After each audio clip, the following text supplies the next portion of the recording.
Olá, meus amigos, eu sou o Thiago Caversan Antunes e esse é o projeto Falando de Processo 365, que é coordenado pelo professor Antônio de Carvalho e é uma iniciativa da Associação Brasileira de Direito Processual, ABDPRO.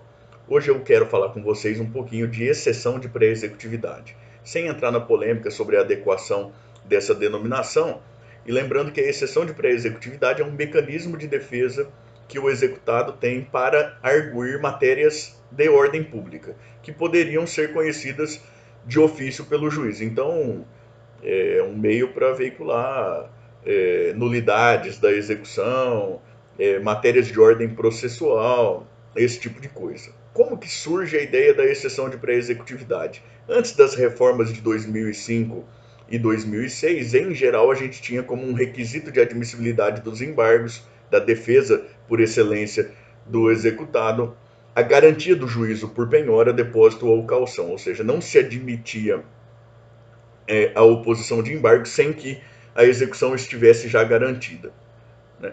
E muitas vezes, como o devedor não tinha condições de efetivar a garantia do juízo, então ele se valia da exceção de pré-executividade para poder veicular alguma espécie de defesa quando havia aí matéria de ordem pública, prescrição, por exemplo, defeitos do título, por exemplo, como um meio de levar essa sua defesa ao juiz. Acontece que com a reforma de 2005 e 2006 no Código de Processo Civil de 1973, a garantia do juízo deixa de ser um requisito de admissibilidade da defesa. Veja, isso claramente para a execução de título extrajudicial, a lei não fazia previsão também de requisito de admissibilidade da impugnação ao cumprimento de sentença. Mas essa era uma leitura que o Superior Tribunal de Justiça vinha fazendo, de que precisava da garantia do juízo, seria um requisito de admissibilidade para a impugnação ao cumprimento de sentença. O fato é que no Código de Processo Civil de 2015, a letra da lei é clara, não é requisito de admissibilidade nem dos embargos à execução, nem da impugnação ao cumprimento de sentença, a prévia garantia do juízo. E aí a gente pode se perguntar o seguinte: para que serve a exceção de pré-executividade ainda hoje? Existe alguma serventia? Eu vou falar disso daqui a pouquinho, né? Mencionei que a matéria é a matéria de ordem pública. Uma outra questão que fica tem efeito suspensivo a exceção de pré-executividade? Na realidade, nem os embargos têm efeito suspensivo natural, né? Então, ao que me parece, a exceção de pré-executividade claramente não tem efeito suspensivo e o que o juiz pode é suspender o processo nas hipóteses previstas pelo próprio Código para suspensão do processo ou para suspensão da execução.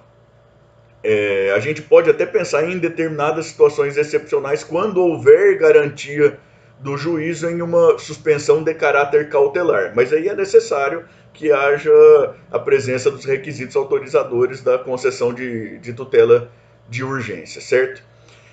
E aí falando agora, é viável pensar na exceção de pré-executividade ainda em algum caso, nessa fase em que nós vemos em que não se exige mais prévia garantia do juízo para defesa do executado por meio de embargos? Parece-me que a gente precisa pensar daí em duas coisas. Primeiro é que exige-se sim prévia garantia do juízo como requisito de admissibilidade dos embargos ainda na na execução fiscal, né, e na execução lá no juizado especial.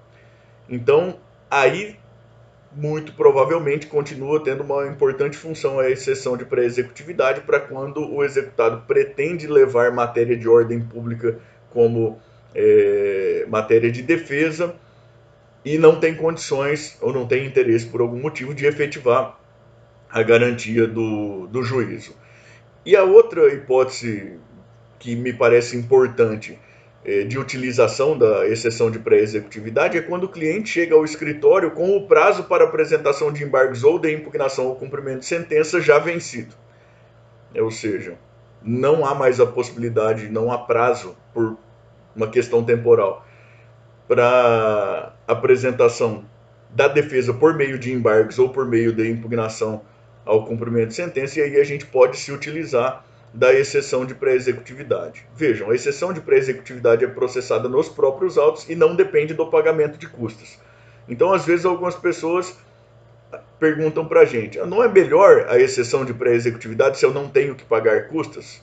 Essa, quando a gente pode optar entre embargos ou impugnação, ou por um lado, e exceção de pré-executividade pelo outro, escolher a exceção de pré-executividade é algo um pouco temerário, porque é uma via muito mais estreita, né? A matéria passível de arguição pela via da exceção de pré-executividade é uma matéria muito mais estreita, muito mais restrita. Então me parece que, inclusive pelo princípio da eventualidade e tudo mais, a escolha mais prudente é a escolha pela via da defesa por excelência, que se dá por meio da oposição de embargos à execução ou da apresentação de impugnação ao cumprimento de sentença. E às vezes alguém pergunta, mas se o cliente não tiver condições de pagar as custas? Bom, daí a gente deve pedir a concessão dos benefícios da gratuidade judicial e isso não deve implicar uma maior dificuldade.